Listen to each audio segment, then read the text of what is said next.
jama'a barkamu da warhaka da wannan lokaci da wannan shiri na muryar talaka. Wannan shiri na muryar talaka shiri ne wanda aka shirya shi musamman domin a baiwa talaka damar da za su isar da sakonsu ga masu mulkarsu.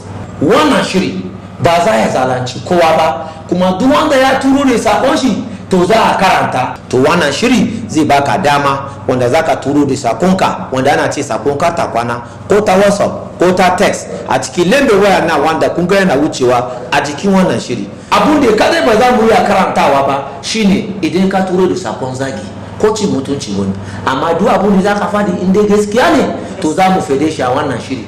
Idan gwamnati tana da abun da za ta kare kanta a kan shi, ita kuma ta kare. Shi ne amfanin wannan shiri. Muryar talaka. To masu kallo da sauraron wannan shiri, yanzu kuma za mu fara shiga cikin gundarin shirin inda za mu je mu samu talakawa mu fara jin ra'ayoyinsu akan abin da yana tafiya a gwamnatance. Wannan haka yake, za mu ji ra'ayinsu, yabo suka yi ko suka. Shirin muryar talaka ke. Muryar talaka.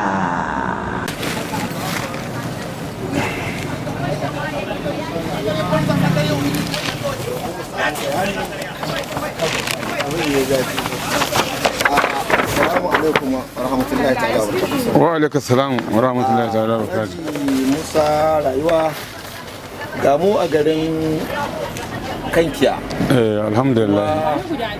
Wannan shiri ne da muke yi na muryar talaka. Gaskiya ne, gaskiya ne. Wannan shiri na muryar talaka me zaka ce akan Janar Muhammadu Buhari? To alhamdulillah muna yi ma Allah godiya madaukakin sarki mai kowa mai komi wanda ya so ƙasar nan da zama lafiya da kuma ci gaban rayuwarta.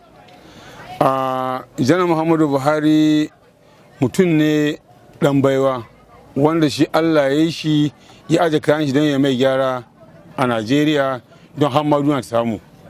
Wannan shi ne. Bayan wannan kuma Janar Muhammadu Buhari mutum ne mai so ka ci halal ɗinka ba ka ci haramun ba. Kullum Muhammadu Buhari shugaban ƙasar Najeriya yana son kowa ya koma bisa taitayinta domin ƙasa ta ci gaba da abincin da take nomawa na kowa ɓangaren noma kenan, saboda shi noma shine rayuwa gaba ɗayanta. Duk mutumin da ya tsaya ma noma da kiyo da sana'a to ya yi wani cewar yau a ɗauke shi wani aiki wannan ba shi bane ba. Noma shine ingancin rayuwa wanda duk da ka gani ƙasar nan ta zana lafiya to noma zana ita lafiya. Wannan shine har kullum muna yi Allah godiya da ya kare mana wannan bawan Allah kuma muna roƙon Allah ya ƙara kare mu domin ƙasar nan ta zana lafiya domin mulkin Buhari illa masha Allah. Duk masu nuna cewar wai shi Buhari kaza ta wannan ka basu mutane ne an hana su barna kuma ta kare ba lokacin ta bane ba, lokaci ne na gaskiya da gaskiya. Duk mutumin da ke so a zanna lahiya to ya yabi wannan gwamnatin kuma yi ma Allah godiya kan da Allah ya kare mu da mutuwa ta wulakanci. Domin idan ba da Allah aje wannan bawan Allah to da ba Najeriya ma kwata in za a nemo babu. Yau gashi Allah aje mu to shi ne muke mu Allah godiya, mu tsaya ma noma da kiwo da sana'a shine ci gaban ƙasa da kuma wadatar ƙasa. Saboda haka shi sana kullum nake ba gwani shawara a koma duk inda wani dam da wani dam karami da wani karamin dam da wani babban dam a yasa su domin shine ci gaba. Dabbobi mu sha, mu noman rani, ƴaƴanmu su wadatu da arzikin ƙasar mu. Wannan shine kullum nake roƙon ƙasar nan. Kannan kuma ina neman dan Allah dan Annabi waɗannan ƴan masu wanda ke kama Buhari cikas game da ainihin da mulkin nan to su sani ba wanda zai iya ce ma kujerar shi dalilin karnin Buhari ya kai su, saboda haka su tabbatar da sanin za su dawo. Kannan kuma shi Buhari har kullum yana so ya ci kasa daga cikin bulan ta shiga ne, saboda haka to ko su amince ko su amince da Buhari, shi Buhari ikon Allah ne, yana nan yana neman kasar nan kuma zana lafiya kuma kasa ta zana lafiya da taimakon ubangiji. Shi sanya har kullum muke ga ma yan musulun da ke ja mai baya game da rantsar da magu to magun nan fa sai ya yayi maganin duk wani azzalumin da ke kasar nan domin aqida ce irin ta Buhari shi ma ko daga Buhari na ce da an da shi saboda haka sai hakuri su ba Allah ikon shi su yarda da al'amarin Buhari ikon Allah ne wannan shine yasa kaga kullum duk ɗan Najeriya mai son ci gaban ƙasar nan yana Allah godiya kan shugabancin Muhammadu Buhari. To yanzu me za ka yi ce akan magana kuma mulkin Masari a nan jihar Katsina? To alhamdulillah mulkin Masari ya ɗauko aƙida irin ta Buhari yana ba da aiki kuma ya biya ga ana yi. Kannan kuma ina roƙon Allah wa'annan su gewaye shi maƙiyan nan nashi wanda shi bai san maƙiya ne ba amma a hankali zai gane su to ina roƙon Allah ya bincika ya gane shin yau ina mutanen kirki suke wanda ake hidi yan Buhari nan ya neme su ba shawarwari don a shiga lungu sako a hidda mutane daga cikin angin suke ciki wannan shi ne ke so ba shi shawara. Masari yana kokari iyakan shi domin da kasar ta riga ta lalace an ta da kasar nan ba komi an wanwar an tambar daga huke ci din nan to yin saboda haka a ci gaba da haƙuri akwai daɗi na zuwa gaba in Allah su yarda. Muna ma Allah godiya. Yawa. Cikin garin Kankiya da muka zo aka samu tattaunawa da shi a cikin wannan shiri na murya talaka. Murya talaka.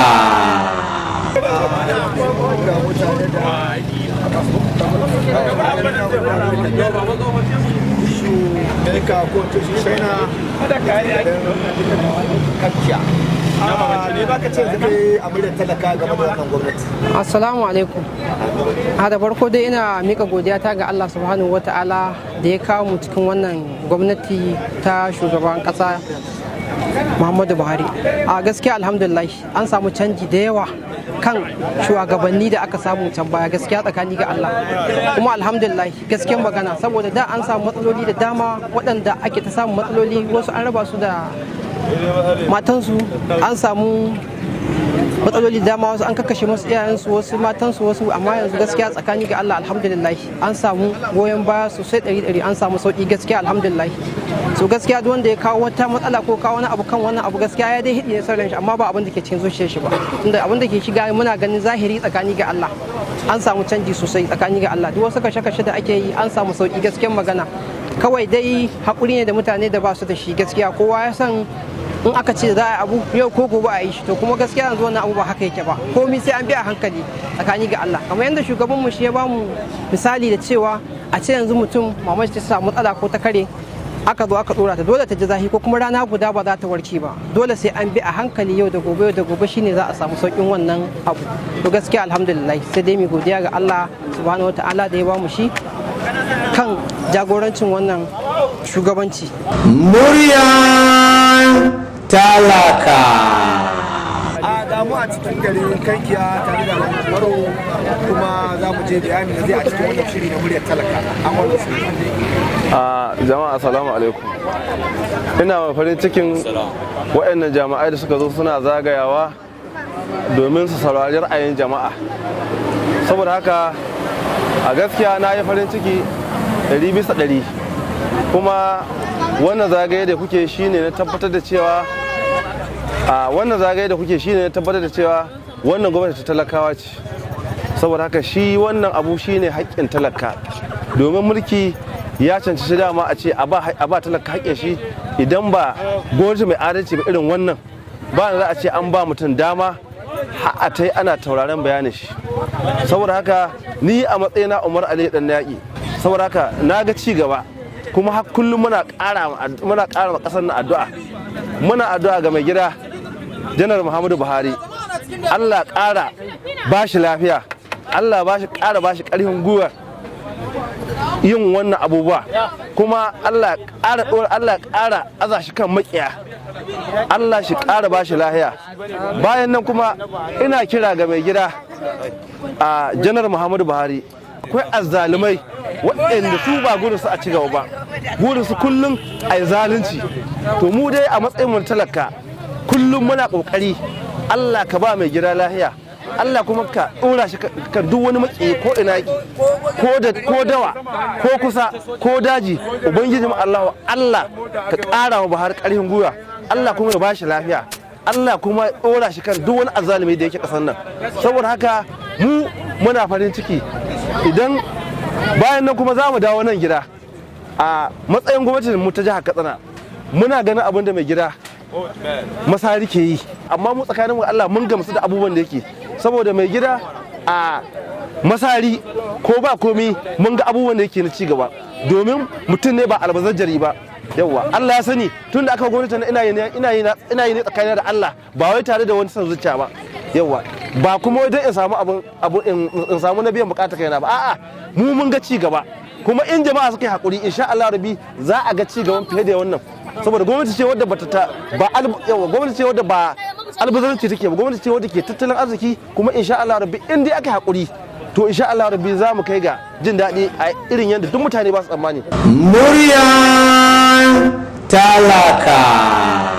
Muna kira ga Baba Buhari ya cece mu, ya tuna da cewa mun haɗu da wasu miyagu wanda hannamun sun ci sun fasa mu sun ragargaje mu. Idan har muna kira da Baba Buhari mu matasa da ya taimake mu ya ƙara shekara hudu, domin wannan shekara hudu ita ce za ta kai, ita ce muke tunanin da cewa zai kai mu ga wannan ya gama tsara ƙasar nan bisa hanya ta mafita. Amma idan har Allah ya sa mai girma shugaban ƙasa aka yi shekara hudu ka sauka, to makoman mu muke tunani baba, makoman mu muke tunani baba, ka taimake mu baba, ka taimake mu. Kaga da shekara hudun nan zuwan ka ne ya sa muka samu sauki da wannan abu da yake kasance. Allah ya sa mun fara tunanin yan uwanmu na Nijar shin ya zami da su, har mun fara buga musu wayoyi cewa su taimaka ko dan wani guri ko da makarantu ne su raba mu, za mu taho mu da iyalinmu. Allah ya kawo hudun nan muka yi ta roƙon Allah da malamanmu da su malaman Kiristan, aka yi ta roƙon Allah, Allah ya kawo mana sauki, ya kawo ka baba. Baba muna kira gare ka kada ka ban mu su kai mu ga halaka, dan baba in ka ban mu da su inda za su kai mu baba. Muna kira baba da kai kokari ka ƙara hudun nan baba, dan mu sani da cewa idan ka biye mu miyagun nan mun san duk abu da lalata ake naka da wannan zagon ƙasa da suke maka baba, duk muna sani da duk jehe-jehen banza da ake maka baba zai kare ka. Mu muke tunanin makoman mu baba, ka ida ce mana hudun nan, kiran da muke mu matasa ka cece mu, ka ida ce mana wannan hudu gama wannan Najeriya.